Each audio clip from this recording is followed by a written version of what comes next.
દાહોદ જિલ્લામાં નકલીનો બોલબાલા જ છે, તેની સામે હવે બોગસ જે છે તે તબીબો પણ ઝડપાઈ રહ્યા છે। આપણે અગાઉ પણ જોયું છે કે દાહોદ જિલ્લામાં બોગસ તબીબોનો રાફડો ફાટ્યો હતો।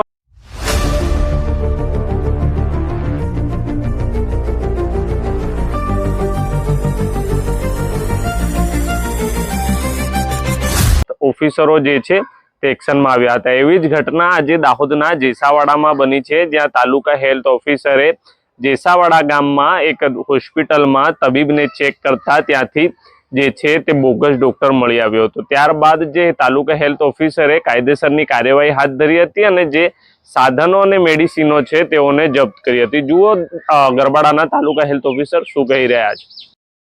મુખ્ય જિલ્લા આરોગ્ય અધિકારી સાહેબની સૂચના અનુસાર ડિગ્રી વગરના તબીબોની તપાસ હાથ ધરતા જેસાવાડા આશ્રમ રોડ ખાતે કાળીદાસ હળધર નામનો ઈસમ રજિસ્ટ્રેશન તેમજ ડિગ્રી વગરનો ખાનગી પ્રેક્ટિસ કરતા માલુમ પડેલ।